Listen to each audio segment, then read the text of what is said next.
Pemirsa, terima kasih Anda masih menyaksikan berita Papua pagi ini. Dan bagi Anda yang baru bergabung bersama kami, akan kami hadirkan kembali 3 berita utama kami.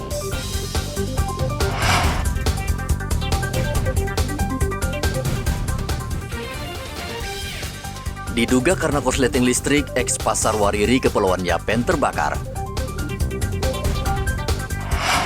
Namanya tidak masuk dalam daftar CPNS. Ratusan tenaga honorer berunjuk rasa minta Pemkab tinjau nama siluman.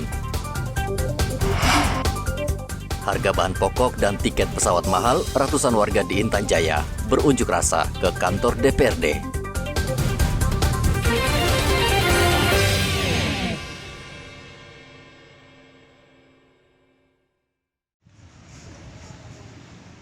Dinas Kesehatan bersama Pusat Kesehatan Reproduksi RSUD Merauke terus mengedukasi masyarakat terkait jumlah kasus HIV yang terus meningkat. Yang mengkhawatirkan, HIV kini sudah menjangkiti kaum pelajar. Pusat Kesehatan Reproduksi RSUD mencatat, tahun 2023 4 mahasiswa dan 5 pelajar SMP terjangkit HIV. Oleh karena itu, Dinas Kesehatan dan Pusat Kesehatan Reproduksi akan menyosialisasikan bahaya seks bebas di sekolah-sekolah agar penyebaran HIV bisa ditekan. Untuk program ke sekolah, kita sudah laksanakan, yaitu pada saat MOS, itu dari Puskesmas, dengan dari kami sendiri, Pusat Kesehatan Reproduksi, ada mendatangi sekolah, kami sosialisasi sih, hanya sebatas sosialisasi kepada anak-anak kita di tingkat SLTA ini. SLTA dan perguruan tinggi. Langkah pencegahan juga dilakukan Satpol PP Merauke. Lembaga penegak kedisiplinan ASN ini melarang setiap ASN berkunjung ke lokalisasi atau tempat hiburan malam yang memberikan layanan prostitusi.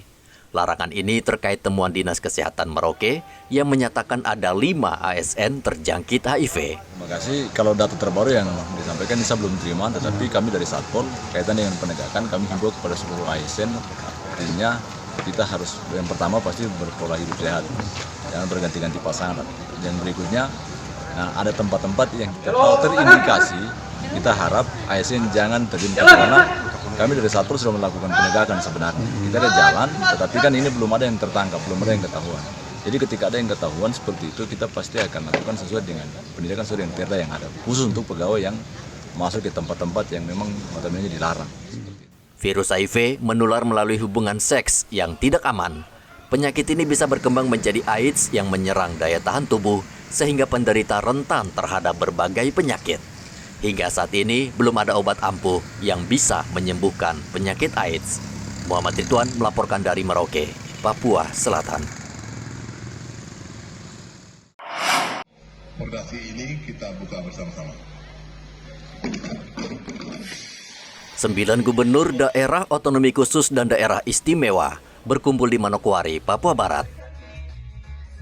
Berkumpulnya kepala daerah itu untuk mengikuti rakor Forum Desentralisasi Asimetris Indonesia yang berlangsung selama 2 hari. Pembukaan rakor Fordasi berlangsung meriah karena adanya tarian adat dari berbagai daerah, mulai dari Aceh hingga tanah Papua. Direktur Penataan Daerah Dirjen Otda Kemendagri, Valentinus Sudaryanto Sumito, mengatakan Fordasi menjadi momentum bagi 6 provinsi di tanah Papua untuk belajar dari 3 provinsi anggota Fordasi dari luar Papua. Bahwa melalui kolaborasi yang kuat, kita dapat mengatasi berbagai tantangan ini dan merancang masa depan yang lebih baik.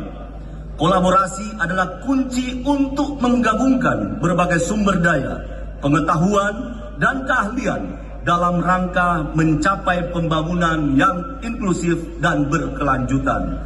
Pendekatan asimetris yang diterapkan pada daerah-daerah yang ditetapkan pemerintah dapat dimanfaatkan untuk mengakselerasi pembangunan dan merespon berbagai permasalahan yang dihadapi dengan lebih cepat.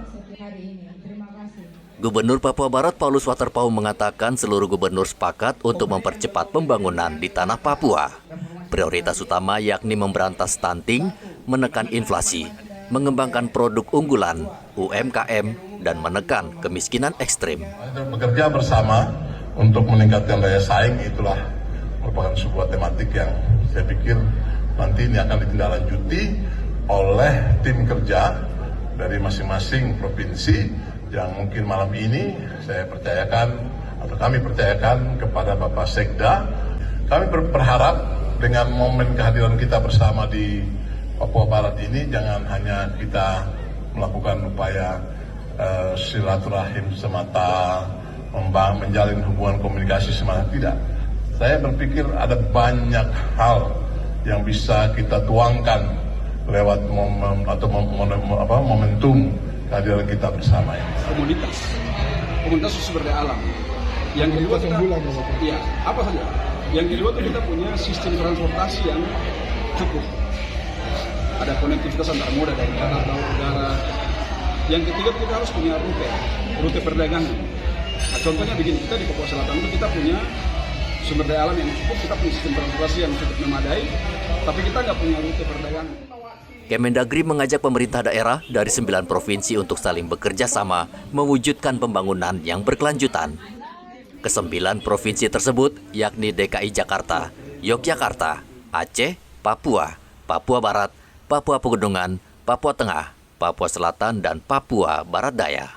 Dari Manokwari, Papua Barat, Edi melaporkan. Pemirsa, berita yang baru saja Anda saksikan sekaligus menutup jumpa kita dalam Berita Papua pagi ini. Bersama kru yang bertugas, saya Cynthia Deli mengucapkan terima kasih dan kami pamit undur diri. Selamat pagi, semangat pagi, dan Wanyambe.